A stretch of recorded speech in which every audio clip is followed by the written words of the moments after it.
everyone. In this video we are going to discuss some basic concepts about optical isomerism.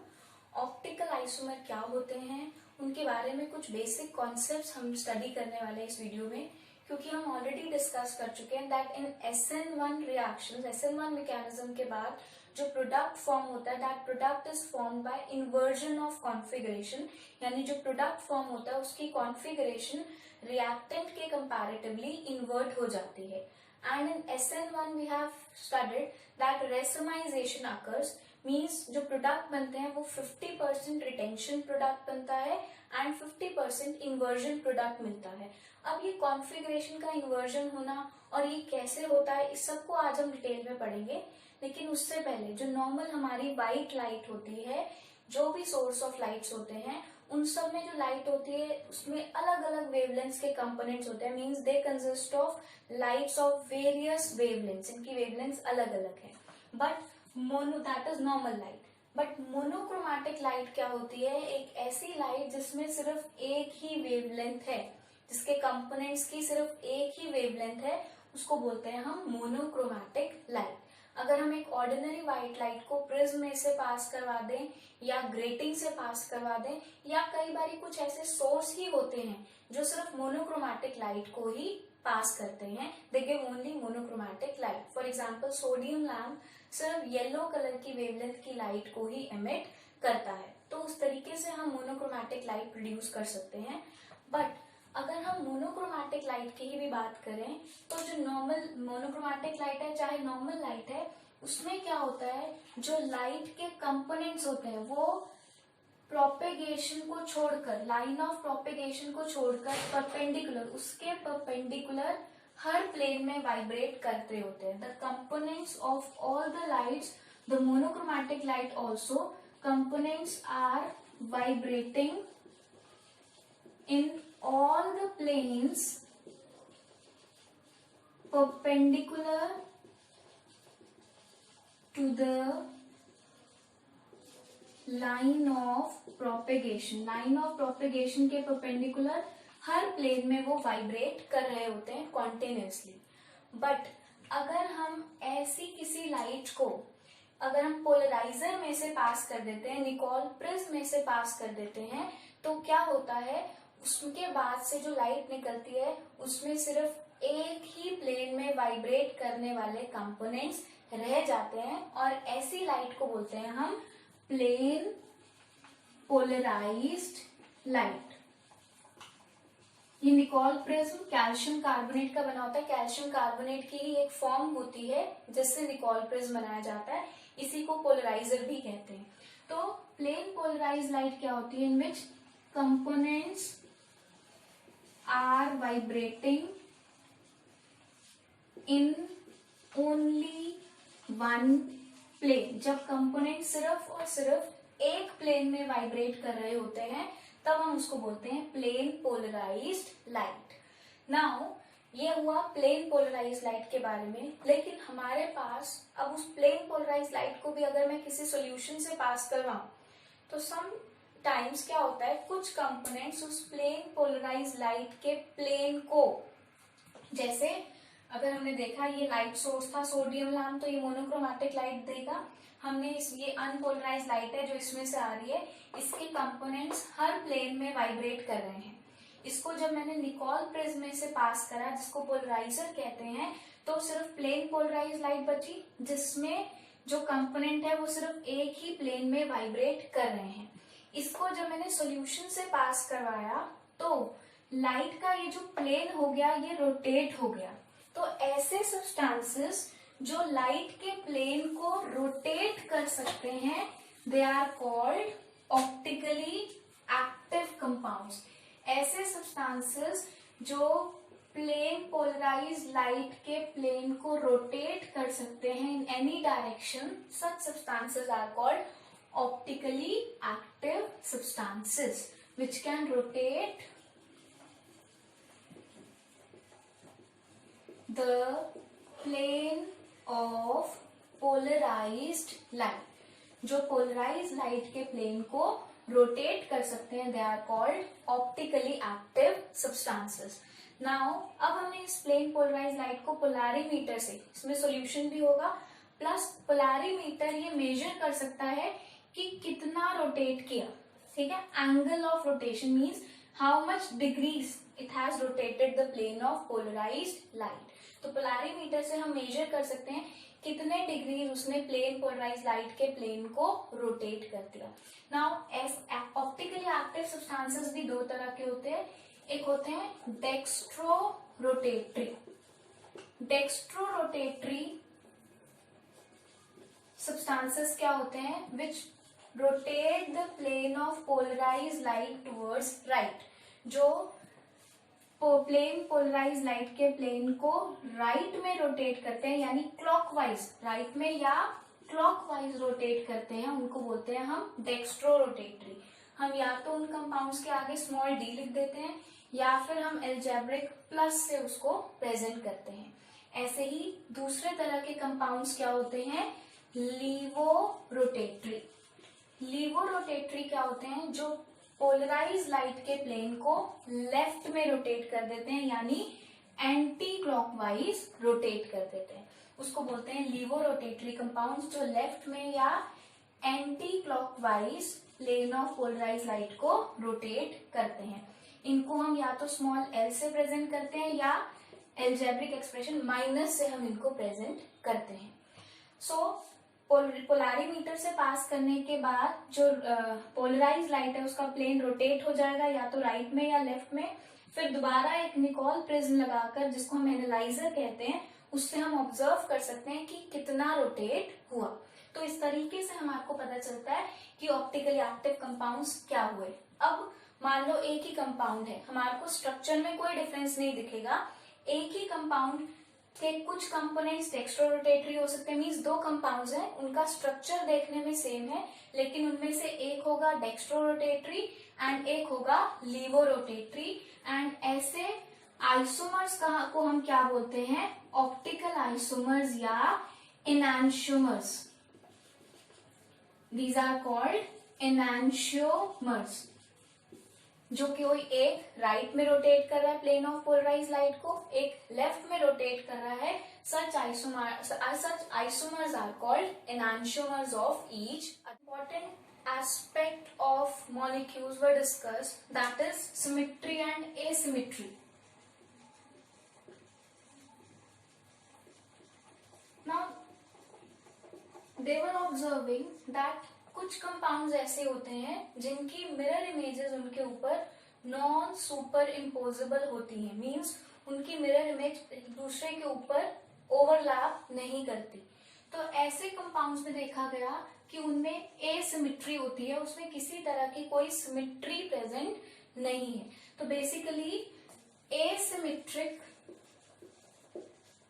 Compounds ही ज्यादातर optically active compounds मिले। तो मतलब ज्यादातर optically active compounds जो plane of polarize light को rotate करते थे वो क्या थे, asymmetric compounds, means their mirror images were non super imposable on each other. उनकी मिरर इमेजेस एक दूसरे के ऊपर सुपर इम्पोज नहीं होती थी।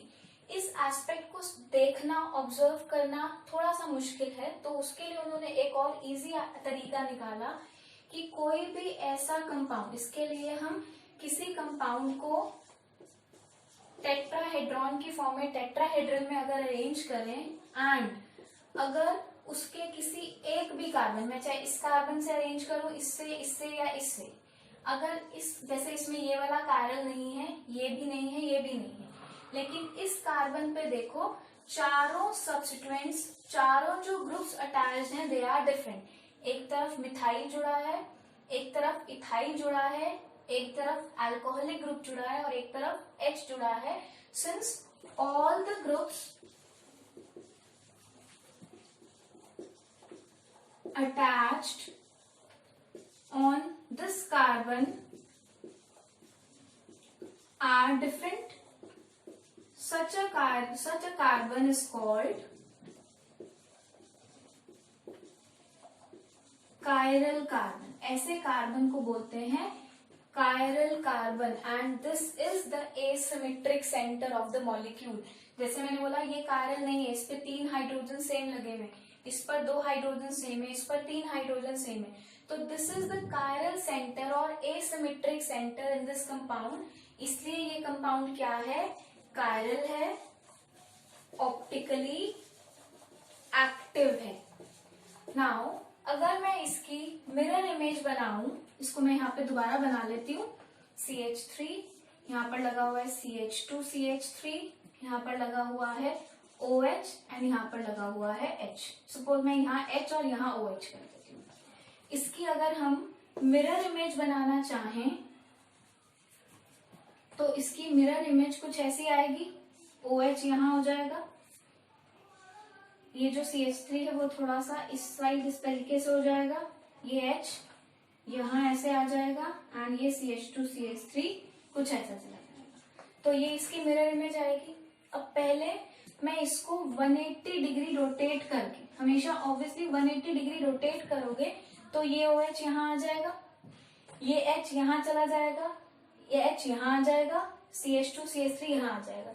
अब 180 डिग्री रोटेट करने के बाद अगर मैं इस मॉलिक्यूल को इसके ऊपर उठाकर लेकर जाऊंगी तो ये एक दूसरे के ऊपर सुपर इम्पोज नहीं होंगे, इसलिए ये क्या है, ऑप्टिकली एक्टिव कंपाउंड्स, क्योंकि इनकी मिरर इमेजेस एक दूसरे के ऊपर सुपर इम्पोज नहीं है। आप करके देखना, ये अगर मैं इसको 180 डिग्री रोटेट करती हूँ तो इमेजिन करना ये OH यहाँ जाएगा, ये CH2 CH3 यहाँ आएगा, and this H will go here and this CH3 will go here. अब जब मैं उठाकर यहाँ रखूंगी तो वो एक दूसरे के ऊपर सुपर इम्पोज नहीं करेंगे, therefore they are optically active compounds। तो ऑप्टिकली एक्टिव कंपाउंड्स को पहचानने का तरीका, क्योंकि वो तो एक्सपेरिमेंटल फैक्ट था कि वो ऑप्टिकली एक्टिव कंपाउंड्स हैं जो प्लेन ऑफ पोलराइज लाइट को रोटेट कर देते हैं। डेक्स्ट्रो रोटेटरी, लीवो रोटेटरी अभी भी एक्सपेरिमेंटल फैक्ट्स है, लेकिन हाँ किसी कंपाउंड के स्ट्रक्चर को देखकर हमारे पास 2 तरीके हैं बताने के लिए कि वो ऑप्टिकली एक्टिव है या ऑप्टिकली इनएक्टिव है। पहला, अगर उसकी मिरर इमेज उसके ऊपर सुपर इम्पोज नहीं होती है तो वो ऑप्टिकली एक्टिव है, लेकिन ये थोड़ा सा टफ हो जाता है इमेजिन करना। तो दूसरा तरीका ये भी है कि अगर उसमें एक भी एटलीस्ट 1 कायरल कार्बन आ जाता है, 1 एसिमेट्रिक कार्बन आ जाता है, then that compound will be optically active compound. तो this is a very important aspect of stereochemistry. Now after that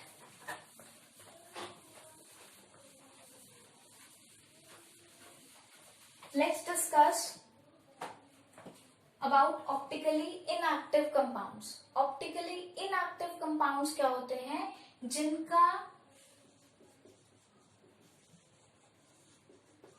जिनमें किसी ना किसी तरह की सिमिट्री होती है। पहली बात तो ऑप्टिकली इनएक्टिव कंपाउंड्स क्या होते हैं, which do not rotate the plane of polarized light, जो प्लेन ऑफ पोलराइज्ड लाइट को रोटेट नहीं कर सकते। बट हमें कैसे पता चलेगा कि वो प्लेन ऑफ पोलराइज्ड लाइट को रोटेट नहीं कर रहे, they have a centre of symmetry, उनमें कोई सिमिट्री होती है, means they don't have a chiral carbon. उससे भी अच्छा तरीका फाइंड आउट करने का क्या है, that they don't have a chiral carbon, उनमें कोई भी कायरल कार्बन नहीं होगा, दे आर ए कायरल, और we can say they are achiral. And finally their mirror images are super imposable, उनकी मिरर इमेजेस एक दूसरे के ऊपर सुपर इम्पोज हो जाती हैं। Their mirror images are superimposable on each other. For example, if we take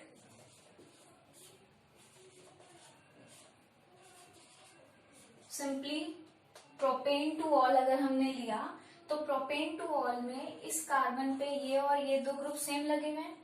अगर मैं इसकी मिरर इमेज बनाऊं तो इसकी मिरर इमेज कुछ ऐसी बनेगी, ये H यहाँ पर आ जाएगा थोड़ा सा ऊपर, ये CH3 यहाँ पर आ जाएगा, ये CH3 और OH तो ऐसे ही रहेंगे। तो अब अगर मैं इसको 180 डिग्री रोटेट करूं तो ये देखो, ये H इसके सामने और यहाँ पर CH3 आएगा। तो after the rotation of 180 degree अब ये एक दूसरे के ऊपर क्या होंगे, सुपर इम्पोजेबल। तो मतलब इनकी मिरर इमेजेस क्या है, सुपर इम्पोजेबल है, इसलिए ये क्या है, ऑप्टिकली इनएक्टिव कंपाउंड्स। और वैसे भी हमें दिख रहा है कि इसमें कोई, ये भी कायरल कार्बन नहीं है, 3 हाइड्रोजन सेम है, ये भी कायरल कार्बन नहीं है, 3 हाइड्रोजन सेम है, एंड ये भी कायरल कार्बन नहीं है, इस पे 2 सेम मिथाइल ग्रुप्स लगे हुए हैं। क्योंकि इसमें कोई कायरल कार्बन नहीं है तो इसमें सेंटर ऑफ सिमेट्री है, इसका मतलब ये सिमेट्रिक कंपाउंड्स हैं और ये ऑप्टिकली इनएक्टिव हैं। इवन हमारे day to day compounds, day to day things में भी हम देख सकते हैं। जैसे अगर हम डिस्कस करें ए की मिरर इमेज बिल्कुल ऐसी बनेगी, इसके ऊपर सुपर इम्पोजेबल है तो वो सिमेट्रिकल है, यानी ऑप्टिकली इनएक्टिव होगा। ऐसे ही अगर हम डिस्कस करें लेकिन डी की मिरर इमेज कुछ ऐसी बनेगी जो कि उसके ऊपर सुपर इम्पोज नहीं है। हमारे फुट, ठीक है ना, हमारी पाम, वो एक दूसरे के ऊपर सुपर इम्पोज नहीं हो सकते। ऑब्वियसली ऐसे करके ऐसे नहीं लाना, ऐसे का ऐसे, अगर हम ऐसे ही लेकर आएंगे तो वो सुपर इम्पोज नहीं करेगी, इसलिए वो भी क्या है, ऑप्टिकली इनएक्टिव। तो स्टीरियो केमिस्ट्री का ये एस्पेक्ट कि कोई अगर किसी की मिरर इमेज उसके ऊपर नॉन सुपर इम्पोजेबल है तो वो ऑप्टिकली एक्टिव होगा, एंड अगर किसी की मिरर इमेज उसके ऊपर सुपर इम्पोजेबल है तो वो क्या होगा, ऑप्टिकली एक्टिव। अब हम इसके कॉन्टेक्स्ट को SN1 और SN2 के रिस्पेक्ट में देखते हैं कि SN1 और SN2 में इसका क्या रिलेशन था। Now we have discuss that SN1 में formation of carbocation takes place. SN1 में कार्बोकेटायन बनता है, जैसे हमने ये एग्जांपल लिया था, एक टर्शरी एल्काइल हैलाइड लिया, सबसे पहले यहां से Cl निकल गया एंड कार्बोकेटायन फॉर्म हो गया था। सपोज दिस कंपाउंड, ये optically, let's take some other example.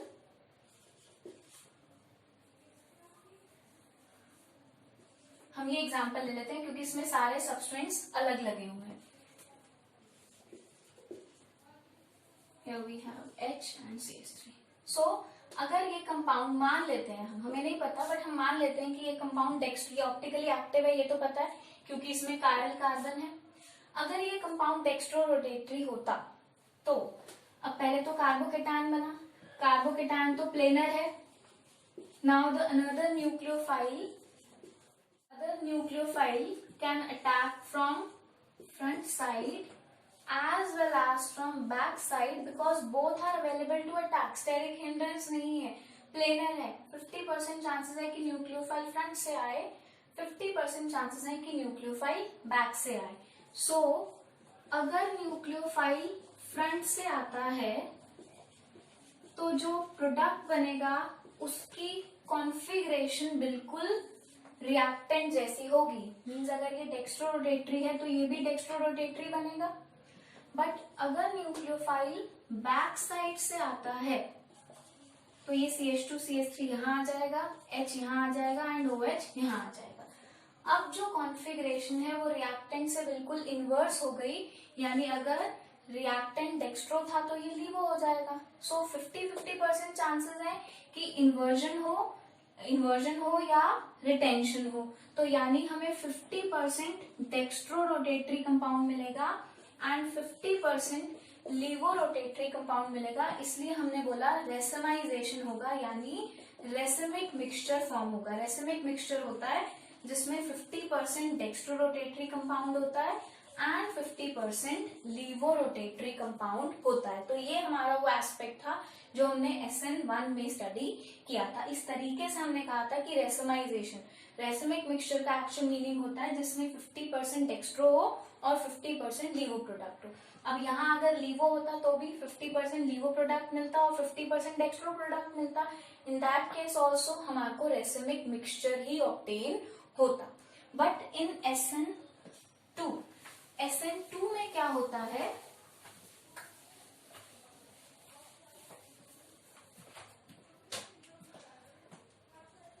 SN2 में न्यूक्लियोफाइल उसी स्टेप में अटैक करता है। तो अगर SN2 का हम केस डिस्कस करते हैं, suppose we have taken Cl, यहाँ पर हमने ले लिया H, यहाँ पर हमने ले लिया CH3, यहाँ पर हमने ले लिया कोई से बियर। तो अब क्या हुआ, मान लो ये डेक्स्ट्रो था, मान लो ये लीवो था। अब क्या हुआ, इसमें ये बॉन्ड पहले टूटेगा नहीं, पहले न्यूक्लियोफाइल बैक साइड से अटैक करेगा, क्योंकि फ्रंट साइड तो अवेलेबल नहीं है, only back side is available to attack. तो बैक साइड से जब न्यूक्लियोफाइल ने अटैक करा तो पहले तो ये एक ट्रांजिशन स्टेट बन जाएगी कुछ इस तरीके की, एंड फाइनली फिर Cl यहां से रिमूव हो जाएगा एंड इसकी जगह पर ये OH ग्रुप आ गया। तो अब देख सकते हैं कि न्यूक्लियोफाइल पहले यहां था और जो इनकमिंग न्यूक्लियोफाइल है अब वो बैक साइड में आया। मीन्स अगर हमारा कंपाउंड स्टार्टिंग में रिएक्टेंट लीवो रोटेटरी था तो अब जो प्रोडक्ट मिला वो डेक्स्ट्रो रोटेटरी मिला, इसलिए हमने बोला कि SN2 में क्या होता है, inversion of configuration. So this is all about the stereochemistry aspect of SN1, SN2. I hope this is very clear to you. With this we have completed this chapter, haloalkenes and haloarenes. Keep watching and keep studying.